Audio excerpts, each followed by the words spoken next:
I've got a huge day at work tomorrow. I'm stressed and cannot sleep. Dale Taldi is on his way over to make Cacio e Pepe tonight on Midnight Snack.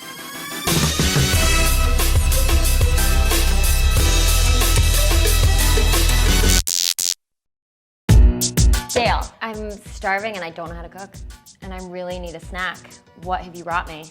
I tend to snack late at night with very few ingredients. Butter, black pepper, salt, and dry pasta, and I usually make cacio e pepe, which is like Italian mac and cheese. The kind of unique thing about my recipe is that, you know, they usually say for about 8 ounces of pasta, you're to use 8 cups of water. Yeah. So about 1 ounce to a cup of water.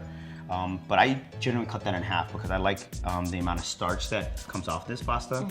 And I don't like having to have so much water and then having to dump it and clean something. So I kind of like just minimal amount. Yeah, minimal amount, so then I can kind of tip over the pan I until love I need that. as much water as I need. But also what it does is it builds a lot of starch. So starch is our friend. Starch is what? When it comes to fancy mac and cheese. Well, I mean, isn't starch always our friend? It People depends are on like, the fad diet of the day. Starch and carbs are nobody's friend, but they've always been really good friends to me. When I'm Me feeling too. bad about myself, they always pick up the phone and like, yo, homie, just eat like this pound of pasta, you'll be straight. All right, so we've got al dente pasta. There's like Yes. barely water in here. Yeah, so we have al dente pasta we cooked it in this pan. So it's evaporated a lot. We've kept as much pasta water as we need. Hefty amount of salt, a large amount of butter. All right, you're just throwing the stick in there. Okay. So now we start working. So right now we're trying to create this emulsion, which is a fancy word for like this sauce.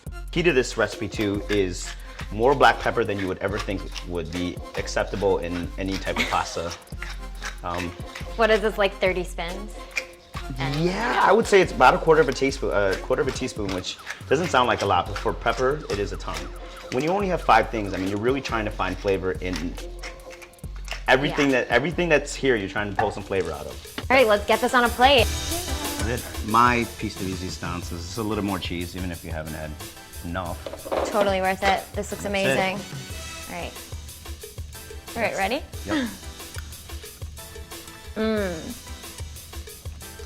Whoa. This is so good. Thank you.